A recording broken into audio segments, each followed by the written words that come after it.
Welcome to the TA Disruptors podcast. I'm Robert Newry, CEO and co-founder of Arctic Shores, the task-based psychometric assessment company that helps organisations uncover potential and see more in people. And this is our third series where we are diving into the AI-enabled candidate and the impact of GenAI, and helping through interviews and discussions, TA professionals understand how to navigate this fast-changing landscape. And today I am once again very excited to welcome our guest, Siobhan Stericker from HMRC. Siobhan is the Talent Insights and AI Lead at HM Revenue and Customs, which I think is a very interesting job title, and we'll talk a little bit about that, but it just shows the way that the world is going, that these totally new types of jobs are being created as a result of AI. And in your LinkedIn profile, you describe this as responsible for data-driven insights on the labour market to inform talent acquisition strategies. I also lead an innovative team exploring how we can leverage GenAI within the whole of the talent acquisition process and upskilling the wider team in their use of GenAI. A fascinating and quite broad job spectrum that you've got there, and even more interesting that this is within a public sector body too, not known traditionally for being at the leading edge of innovation. So certainly something that we'll explore. But the other point that I just like to bring out as well is that many people will assume that you have a technical background. And what I find exciting about your career journey is that you started life as a trainer, spending time first with the Army, and I know you continue to work with the Army Reserves, and then the Home Office training new Border Force security officers. So a very, very different kind of background coming into AI than most people would assume. And as many people know, I'm absolutely passionate about potential and transferable skills and alternative pathways into some of the exciting jobs that are being created as a result of digitization. And so I love to see this type of career journey, which I think will be an inspiration actually to many people. So welcome, Siobhan, to the podcast. Thank you, Robert. I'm really happy to be here. And can we start with how you have gone from training soldiers to being an AI lead, and what is the connection and the correlation between those two? Of course, yeah, I appreciate it's not the most linear career path. I've been in for the Army Reserve for 15 years now. I started as pretty much quite quickly a trainer within that environment, and it was something that I really enjoyed. I've gravitated towards helping people and sort of belonging to that wider purpose, and I suppose hence why I'm also a in the civil service. So for me, I really enjoyed the trainer role, and I started to come into sort of the human resources side of thing and getting to understand the different areas within HR itself. And so I actually applied for the Civil Service Fast Stream, which is our graduate leadership development programme within the civil service. And there was no prerequisite for that. I mean, that's I suppose the exciting thing about applying for that type of role. You didn't have to have had any previous experience in it. That's right, and there's a number of different streams, and of course I was quite set on the HR stream at that point. At the time then I was a operational trainer for Border Force, and I actually got that role from my education and training qualification that I received from the Army. Right. So had I not had that qualification plus the operational experience as well, particularly in a sort of law enforcement environment. I'm Royal Military Police by Cat Badge. Okay. I wouldn't have got that role. So it was a really great into the civil service for me to begin with. I spent about 18 months in that role and then moved on to my first role on the HR Fast Stream. And my first placement was in a talent acquisition function. Right. I'll be honest, I'd never even come across talent acquisition before. And so I wasn't really quite sure what I'd let myself in for. for. Except that it's people-based, and I can see how that, as a trainer, you have to kind of understand people, and you have to think about how you support them and develop them. But talent acquisition is slightly different, actually. It's not a development piece. So this was one that just came along for you, or was this something that you said, oh, this sounds interesting, so I'm going to apply for talent acquisition? No, not at all. I was, as I say, just dropped into the role, really. I had some great supporting managers and peers that introduced me to the world of TA. And I started to get a feel for the data side of life. I definitely recognised that there was more that we could do with it.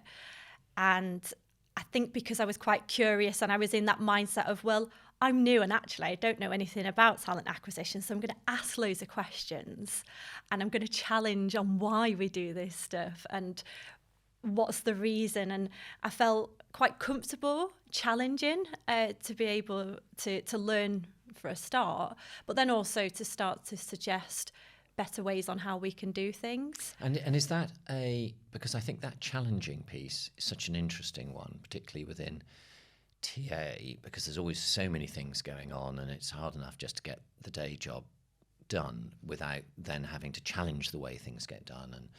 And also I think in a public sector body, you can come across as a bit of, well, you're the new kid on the block. We've been here for ages. We don't need somebody like you coming in and challenging us with, your background from the military. Mm-hmm. So how did you cope with that? Was it welcomed in there, or did you actually find you had to sort of knock some heads together to make change? I think I came from it more as a position of curiosity. Okay. And I think because I was looking at learning and I was willing to learn and I was willing to listen to what other people's views were, which of course I wanted to because I wanted to learn. I think that's the key thing really is I was coming in a position of I'm caring about what we're doing. Yes. And I'm curious and I just want to learn. And so the challenge came just from I suppose, my understanding really and building my understanding of what talent acquisition was all about. And I think there's a piece here as well on, I think from my military background and those transferable skills that I've brought in, I'm not afraid to hold my hands up and say, hey, actually, these are my limitations. These are where my strengths, but actually, I'm not very good at this. Could you help me develop in this? And so therefore, go in, trying a new project. If it fails, then learning from that and moving forwards. And I think that's something key that I've not only do myself, but I pass that on to my teams as well. I sort of create that environment for people to experiment, of course, within certain limitations, but to sort of provide that top cover really of, yes. Hey, do you know what? We tried it. It didn't work. Let's try something else, but let's learn from it as well. I love that. And that's one of the, I think, such an important transferable skill that often isn't highlighted or celebrated in any way, which is this willingness to try something and knowing that there's a high chance that you may fail on it if you're going to do something completely new. Mm-hmm. But that's okay as long as you learn from it. And I think particularly in talent acquisition, we don't have enough of a culture around that, which is why I think somebody coming in from a completely different background where trying something new and learning from it is an accepted part of doing things. And I suppose, is that then what got you when GenAI came out?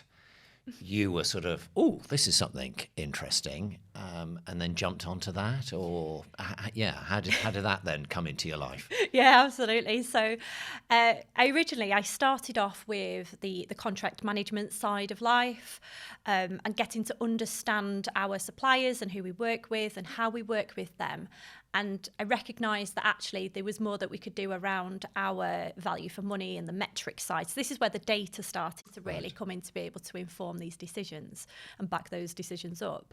That then moved into talent intelligence, which I found absolutely fascinating. And I think, again, this transferable skill theme is coming through here. because I've come from a policing background in the military and having that investigative sort of mindset, I really enjoyed the market research, the competitor analysis, and understanding the labour market. And I would spend hours researching and going down rabbit holes, and I thought that was a day well spent, and I really enjoyed it, and I still do. And then, of course, November 22, we get the public release of ChatGPT, and I remember my director saying, "Siobhan, have you heard of this ChatGPT?" And I went, "No, what's that?"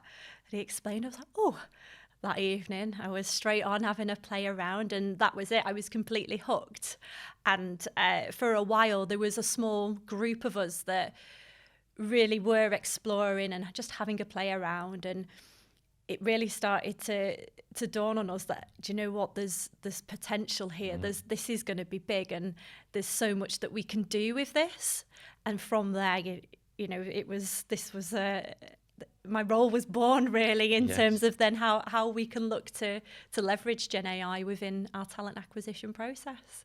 Well, and I really like the way that you have a sort of optimistic, it's part of your sort of curiosity, but there's an optimism about you too, where some people I've come across with ChatGPT, when they first saw it, thought, "Oh, well, I've put some stuff in there and I've got rubbish out of it, and I don't see the potential of this, and everybody's talking about that, it may take away my job." And so it's very easy to go down a dark angle with AI, as opposed to, well, actually, if you use it in the right way, it can be incredibly powerful. And I wonder whether that, again, is part of that sort of transferable skill bit in there, that you were looking at it from how could I use this to help? But I'm also very pleased that you weren't shut down in any way, because you could easily see that and probably say, "Look, this is all too new. We can't be involved in this." But there was an innovation unit that you set up, or just came about because of your research? I suppose it was. I was afforded the opportunity by my line managers and my boss to explore, of course, within the parameters of what we can do. And I suppose we just started off really simply in terms of day-to-day work, summarization, for example, and even just having fun with it as well. I think that was a real sell to begin with, in terms of just getting people comfortable with using these tools. So especially when image generation came out, and it was just, who can create the funniest image of right. recruiters in the wild, and we had all sorts of suited and booted recruiters in jungles with leopards behind them, and a LinkedIn logo on their laptop. Brilliant. and it was just a laugh, and it was just getting people, as I said, comfortable using it, and no pressure to go, I need to use this for my role. But then by doing so, people then started to understand how to prompt and how to ask those questions, and what the limitations of the tools were, but equally where the strengths were, and actually then how that can translate into their roles. So it was very much just starting off as a bit of gamification, really. And I think, let's face it, recruiters are quite competitive, aren't they? So I think it was a real winner with the gamification piece and getting people using it. And again, I suppose that learning and development background came in there as well. Well, brilliant. And I think that's the moral of the story for anything that's new, that's coming out, is to just experiment it and try it out. And actually, you don't have to become an expert or even use it in a work setting. I mean, I think the first time I used ChatGPT was to create a rhyming ditty for my Mother's Day card, because I'm hopeless at rhyming, and she's got a real knack for it. But ChatGPT was brilliant at being able to, and you learned a little bit about playing around with it to get the best out of it. But it is phenomenally capable once you feel comfortable with using its power. And just on that note, of course, so once you've becoming familiar with all of this, so is the great sort of student population and everybody else out there becoming more and more familiar with using it in their everyday lives. And so now we find ourselves in a world of the AI-enabled candidate as much as we do the AI-enabled recruiter. One of the things that you've been early to put out and as a change to your career site is to issue some guidance on, and I think specifically you published something called Understanding Artificial Intelligence in Your Job Application. Could you sort of take us through what prompted you to move from, oh, we're having some fun, to, oh my goodness, then if we're having some fun, then everybody else is, and that's going to potentially cause a challenge for how recruitment can work in terms of understanding the differences between people? Absolutely. And, we're not unique in this challenge that we are seeing quite a significant rise in the volume of applications that we are receiving, whether that is, of course, down to the likes of ChatGPT and its release in November 22, or any other AI tools, whether that's cost of living, whether it's just that there's not as many jobs, so there's more applicants. I'd like to say even maybe down to the great work we've done on our employer value proposition. But regardless of what the reason is, we are seeing those volumes, and they are becoming unsustainable in terms of being able to sift them. So it is, of course, causing a bit of a challenge. Yes. Sorry, just before you go on to that, if you got any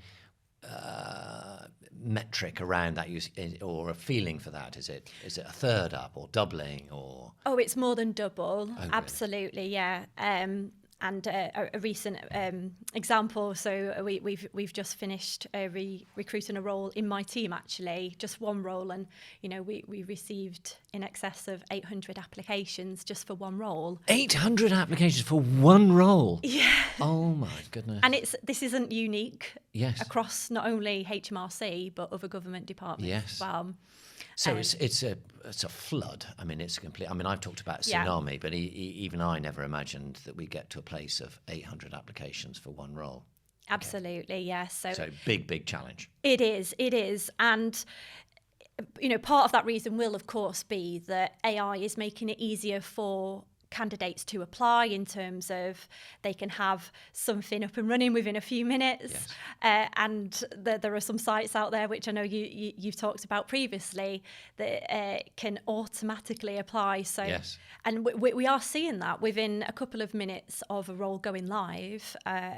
We already had a number of applications, and so you think there's surely no way something that someone going on can in the background there, and it's all the apply.ai that somehow picked it up. Yeah, and you just think there's no way that a candidate can have digested that, yes, the information on that job advert, and really thought about their application and submitted it. And I suppose what we refer to as that spray and pray approach, really, isn't it? So, of course, that's causing frustration amongst our vacancy holders, because they're then having to sift those manually and having to take time out of whatever it is that they do in their day-to-day. And of course, they're then going through these applications, and there is still quite a lot of poorly AI-generated applications, and I think that's the difference there, which I'll come on to a bit more later on. But so they're very much seeing these samey applications. Yes, I call it the sea of sameness, yes, isn't it? It's just incredible, isn't it? Yeah, and you can imagine, especially, when we're talking hundreds of applications for one role, that you see the same structure, you see the regurgitation of the job advert, you see those same buzzwords, and there's no real substance behind the application. There's no evidence on how that candidate has actually used those skills, or where it's maybe experience we're after as well. There's just no evidence, there's no metrics behind any of it. So it is very much, as you said, the sea of sameness, which is very dull. It must be very dull, isn't it? Because I asked somebody the other day how long do they spend looking through a CV, and if you had 50 for a role, you might spend a minute or so on that, because it wouldn't be too burdensome. But when you've got 800 to look through, I imagine you can't spend more than 5 to 10 seconds. So at that point, you're not really digesting. what's going on. I mean, I assume it's still an initial as a CV sift is part of all of this, and so you're having to, in a very short period of time, to look through somebody's CV and find something that is either relevant, or there's just a lot of, oh, this is sea of sameness, I'm just chucking it out. The reason I want to sort of dive into this, because I was talking to my daughter about it last week, who's also going through a recruitment process at where she's at, 300 applications for one role. She was saying in her team that were reviewing the CVs, you end up rejecting it for reasons that aren't necessarily true of what you know about the candidate. They had a spelling mistake in there. They formatted it in a way, or I could see that they used ChatGPT because they had an American spelling. Have you found, I suppose, what are some of those challenges of when you're getting these sort of AI-enabled candidates? How are you then managing how you take the 800 down to the 20 that you can interview? Yeah, I mean, of course, I can't speak for every vacancy holder here, but going off that essential criteria, and really it's coming down to, well, one, have they met the essential criteria? Yes. And secondly, have they evidenced how they've met the essential criteria? And I think that's where poorly generated AI applications really fall down. And, should they then even make it through that initial sift and they go on to interview, then, they are going to be probed on those examples, and they will really need to know exactly. So that's how we're approaching it for the time being. And then, of course, with the guidance that we've produced. Yes. So tell me about the guidance then. How did you come about that? Because you are one of the first organisations to go and produce guidance out there. And I imagine you had to do quite a lot of research and also probably quite a lot of stakeholder persuasion as well. So, yeah, share with me how you went about creating guidance on this. Of course. And why. Yeah, no, absolutely. So obviously we had the conversation on what are we going to do? We need to do something because this is a real challenge for us. And there was should we ban the use of GenAI in the application process? And that led us on to, well, how would we then know that they've used it? How do you enforce it? Yeah. Well, this is it. And of course, there are tools on the market that purport to detect AI, and I think it's a risky way to go in terms of well, as far as I'm aware anyway, there's no real tools on the market that are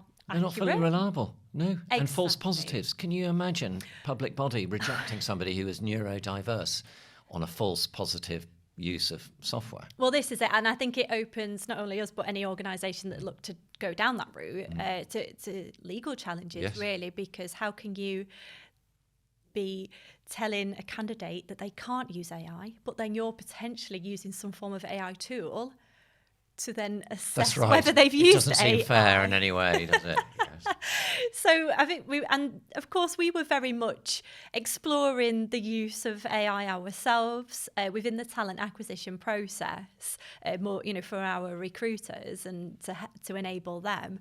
And it was a bit like, well, how can we turn around and say we're going to ban the use when we are using it ourselves? And not only that, thinking sort of future skills here, or even now, really, we're going to expect people in our organisation to be effective with these AI tools, to be comfortable using them in their day-to-day.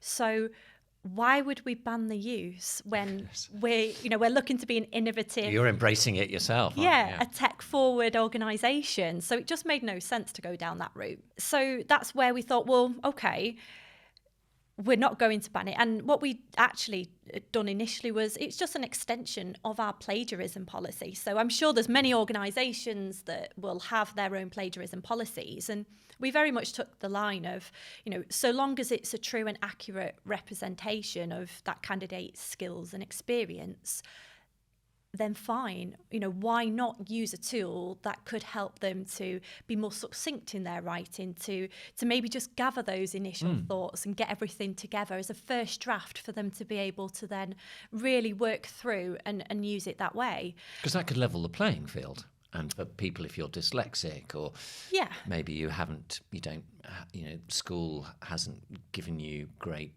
grammar skills for whatever reason, and so a ChatGPT type tool could be incredibly helpful of just refining and improving your application. Absolutely. And, it was great to see the research that Arctic Shores have done. There's other research as well. And I've certainly spent the time to be able to collate that together to really, again, coming back to the data-driven side, to say, hey, look, actually, there's evidence here that this is going to level the playing field for a wider range of candidates. And so I think that's been really key in us being able to drive that forward as well. And we've done a lot of work on diversity, on our employer brand, and really wanting to expand our diverse talent pools. So it would make no sense to shut off a significant amount of talent by saying you can't use this tool, which is going to level the playing field for you too. I totally agree on that. Absolutely. And then I suppose coming back to that human element again, and the sort of that drive to help people, to coach people, I thought, well, actually, the challenge then that we've got is AI is making it easier for people to apply, but we're then receiving poor quality applications. So let's coach people through how to use GenAI. Similarly to what we've done with our internal teams, our recruiters, for example, we've had these lunch and learn sessions. We've got people comfortable in using it and guiding, almost a bit of best practice, really.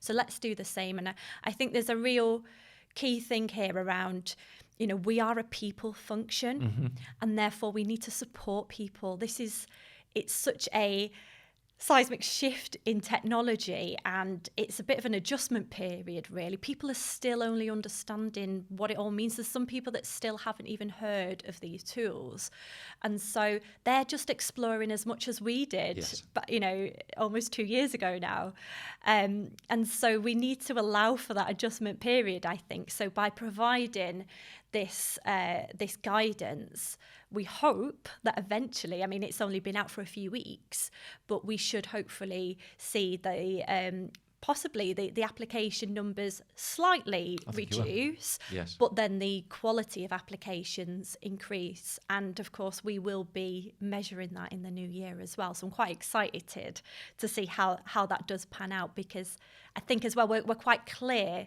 in our guidance that don't use it to just, a copy and paste job, because you're not going to stand out in the sea of sameness.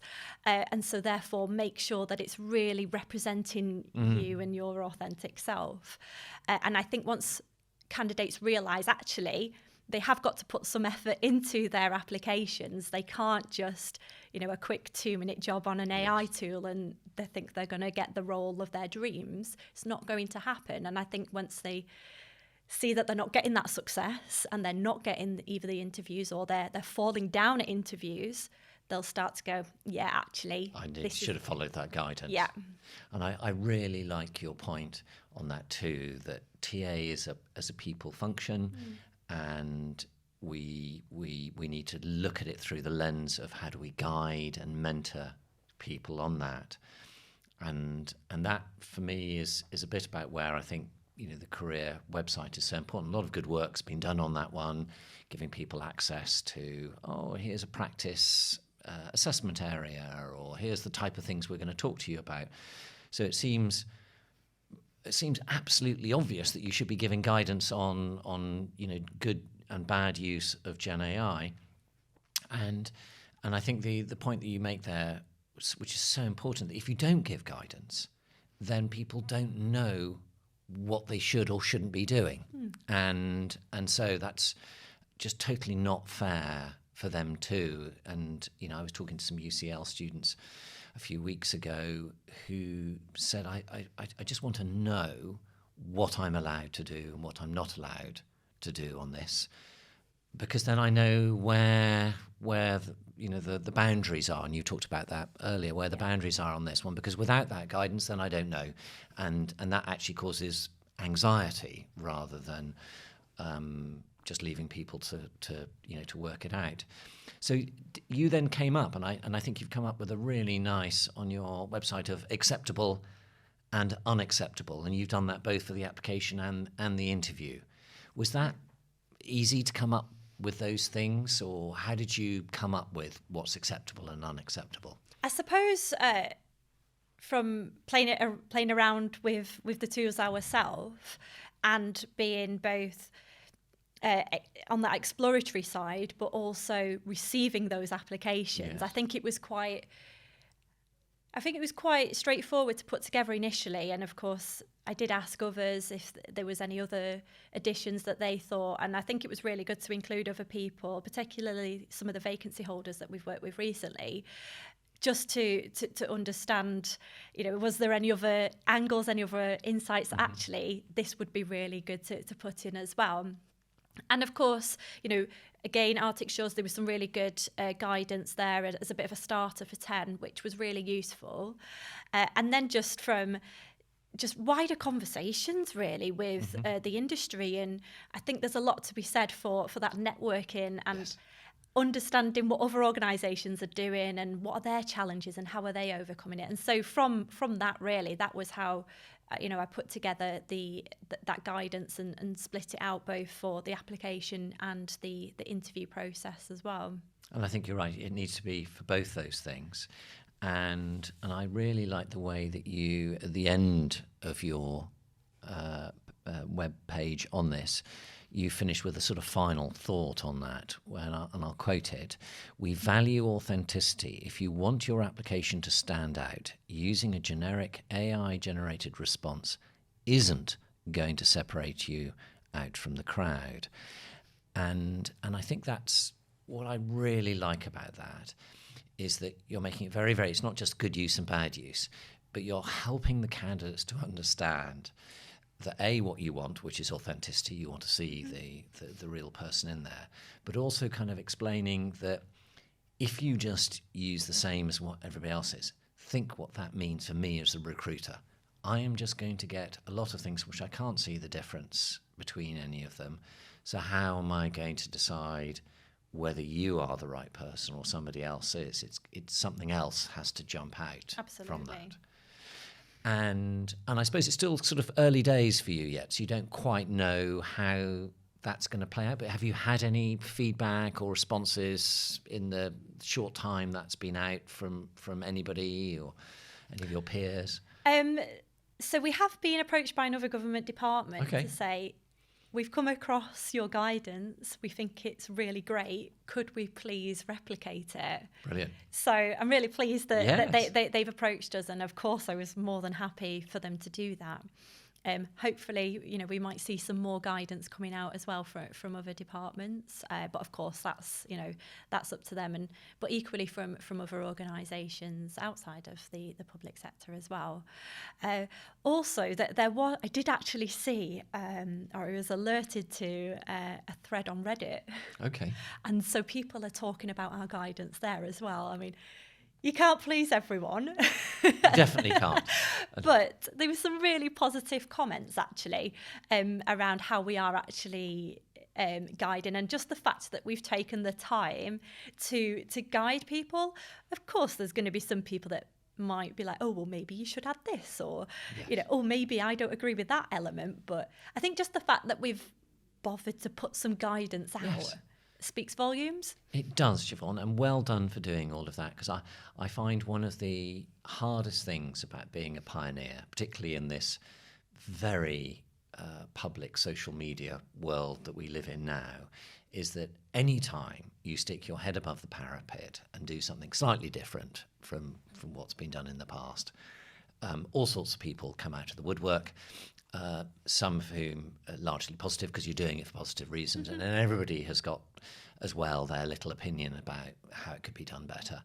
But you rightly point out that we have to make some change to improve things on this, and if you're doing it for the right reasons and it's well researched and it's well thought through, you can't please everybody, but you are making a big difference. And so I commend you for being so willing to pioneer on that one. And it's always hard with things like Reddit. I try and avoid sometimes some of these things where you want to get the feedback because you want to improve, but sometimes you look at it and you just go, actually, this is not helping in any way at all. But And I suppose on that, having done that, do you think every organisation should be giving some guidance now out there? I mean, it's having done this and put it out there. Would you recommend that every recruiter should have this on their career site? Oh, look, well, yeah, I'd say so.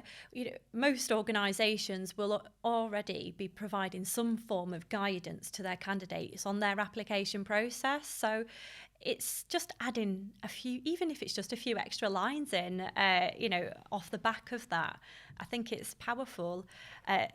Candidates are expecting it, yes. And from the research that Arctic Shores has done as well, they are using it and they want to use it, but some of them are anxious on, are they using it in the right way, or are they allowed to use it? So I think just being clear and having that education piece really for people in terms of developing them through the process and guiding them through your recruitment processes.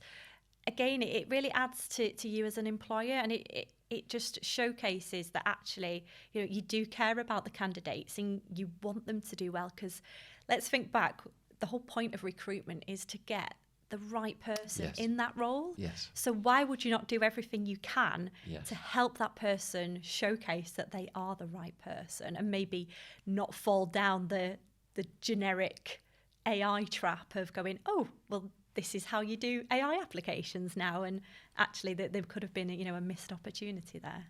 That's great advice, Siobhan, and I think something that that's important to reflect on, because quite often we're so lost in particularly with the sort of flood of applications within just trying to process it all, and you start to forget that there are real people behind those applications, and therefore our role, one of the roles in TA, there are many in there, but one of them should be how we find the right candidate and encourage the right candidate to apply in the right way. I suppose the next bit, because we've talked a lot about candidates now, what about, and you referred to it a bit earlier, that, recruiters are using it now. So how are you using AI? I know one of the things quite often candidates want to know too is, well, how are you using AI in the recruitment process? And what are some of the things that you've had to sort of work through in terms of good use and bad use of AI as a recruiter? We initially looked at the whole of our talent acquisition process and thought, where could we use GenAI? Where's it going to help us the most? And we focused very much on our pain points to begin with, and our sort of challenges. And one of those was the time that it's taken not only the recruiter but the hiring manager to produce job adverts. Our vacancy holders, they are not recruiters, but they will have to recruit, and they will come to our team with, most of the time anyway, a job advert. And one sort of challenge that our recruiters were finding was that there was a bit of back and forth and challenging, like, the job advert itself. The vacancy holder had either spent quite a bit of time on it and thought, oh, well, you've just given me all this feedback on how I can maybe change it. I don't want to now. Or equally, they've pulled something out from 3 years and said, oh, well, it worked last time. Yes.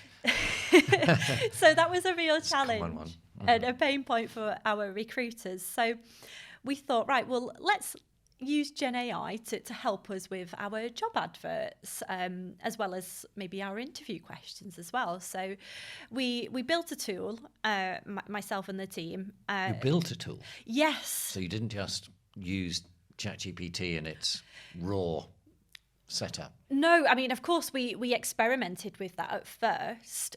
And what we found that there was quite a lot of thoughtful prompting going into it. We also drawn upon things like researching bias, we've also... Because that's the big worry, isn't it? If you're using ChatGPT and the great unwashed of the internet to come up with interview questions, then we know there's going to be a ton of bias in it. Well, this is it. So we wanted to have a tool where actually we could provide it in the background with additional context. Okay. And sort of system prompting in the background. So, we added things in like the bias research, our recruitment commissioners principles, our success profile framework, which is what the civil service use as a framework for recruitment. We also included our employer value proposition and our core branding, really, that messaging that we are trying to send. And as I said earlier, we've done a lot of really great work on our employer brand, and we socialised our EVP. So this was a great way to be able to really bring that into job adverts as well. So you were creating the content then from which GenAI was going to sort of support in how you write a job advert, rather than...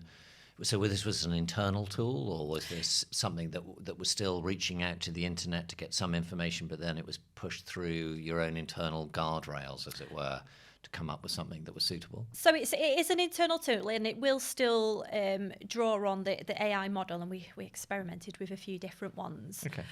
But then we also just added in this data, really, which it was all, it's all open source, public data. There was no sensitive information in there, so that was a real quick win for us to be able to build and develop so quickly, and more of a sort of a low risk as well.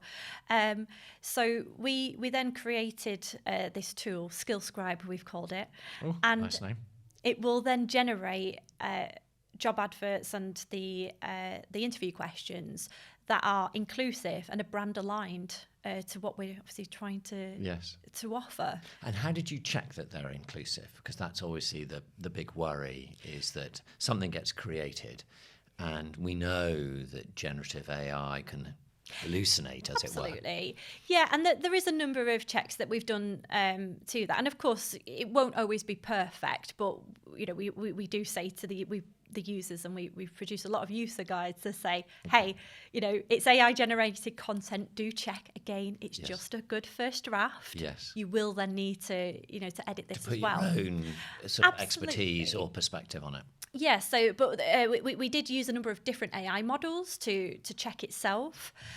We also did a lot of testing with things like temperature, and I won't go too technical now, to sort of test those outputs as well and get the user feedback, because we piloted it first. We didn't just sort of send this out into the open. We took a lot of time to really make sure that it was producing good quality. And sorry, just to add on there, you used the word temperature, which is I know is a sort of technical term around this. Is not actually the Celsius or Fahrenheit temperature of the ChatGPT setup, but rather the way that it's you can set almost a setting, isn't it, for its sort of approach to whether it's going to be positive, negative. So the temperature, so between 0 and 1. And the closer it is to 1, the more it's likely to hallucinate. It'll be much more creative, and it might go a bit haywire. Whereas bringing the temperature further down, it will be more stable. Yes, is probably the right word. Yes. But it is that these are some of the things that you have to think about and understand if you're going to be using these tools internally. Exactly, and we were using that then also in parallel with another tool, Textio, which I'm sure. Very familiar with. And yes, sure really important for checking the language is inclusive, isn't it? Exactly that. So there was that there as well. And then, of course, human oversight. Yes. Can't ignore that or miss, or I say miss, but it's so important to make sure that is the final check in a good process. Absolutely. And this tool then enabled the user it would put all this content into a text editor. And again, the user could then edit it in there and use AI as well. So one thing that we put in our user guide for this particular tool was around, maybe that we want to change the tone of a particular advert to appeal to a broader, more diverse talent pool. And so therefore, they were able to change it that way. But what that did is, because that was the sort of the end state of this tool, it then promoted the fact that you as the user do now need to edit this. Yes. And you need to have that final overview and sign off of that particular output. Yeah. And so therefore, again, sort of just thinking back to sort of that mitigation in any bias language. Yes. I know we can't 100% eradicate, but and humans could be inherently biased themselves, so there's a lot to play with. But by putting in those steps, we thought actually that's probably the right way to take. And of course, we still do periodically review the outputs and ensure that that there's nothing untoward being produced as well. Sure, and often that gets thrown out there that. Humans are biased too, and therefore why are we grumbling about whether AI is biased? The big difference for me is that humans are aware of their bias, or can be aware of their bias. So there's obviously we've a whole separate talk track around unconscious bias, but the self-aware human will be aware of bias on that one. So I think a human final piece of oversight is absolutely right. One area, just as a sort of final sort of challenge question on this, because I like the way that you talk about using AI in a controlled way for something that's very specific, that is well thought through and has lots of oversight on it. And I'd just be interested as a sort of general question for you as a sort of subject matter expert on this. There's a lot of discussion about people using AI to screen CVs and application forms. With what you've learned in the last year or so, what do you think about that? Because it's very tempting. I get 800 applications. I've not got the time to do this. So I'm just going to put all those applications or those 800 CVs into ChatGPT and ask it to rank them. Yeah, and that is absolutely a challenge. And of course, it's a very contentious subject as well, isn't it? There's lots of pros and cons, and it's trying to get that right balance, isn't it? I think any decision to go down that route will need to be thoroughly thought through. There's a lot of people or teams that will need to be involved in that. Right from your legal teams, your AI ethics boards, your data scientists. Yes. There's multiple people that would need to really be on board to work that through. And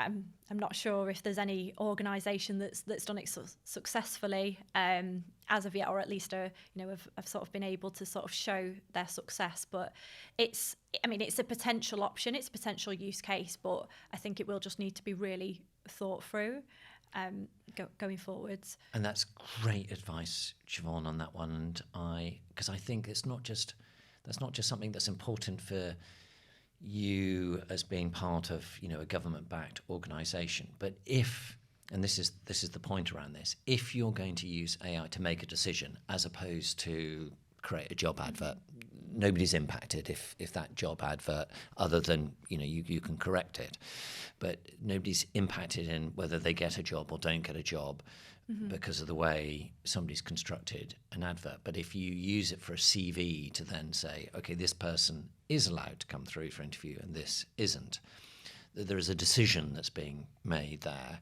And so anything around AI where a decision is being made, you want to be really thorough. I think that's your advice on this in getting legal.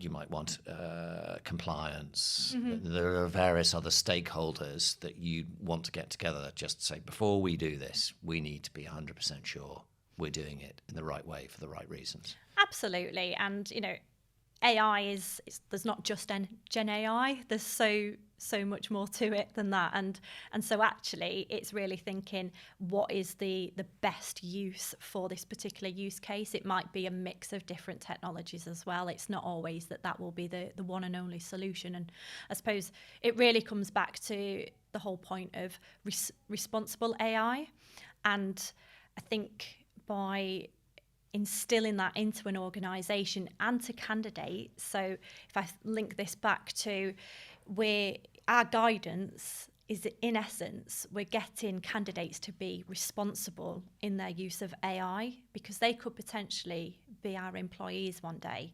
And so by having that mindset right from the beginning of we need to be responsible with AI, hopefully that will then, that will be instilled into everyone, so that any other applications and use cases, responsible AI will be at the forefront of that as well. That's a wonderful way to finish off the discussion. It's a term that I've heard bandied around, responsible AI, but you've brought it to light in such a well-defined and practical way, and I think ultimately that's where we need to think about AI is how do we use it responsibly. Siobhan, it's been fascinating to have you on the podcast. Really enjoyed the discussion. Thank you very much. Thank you.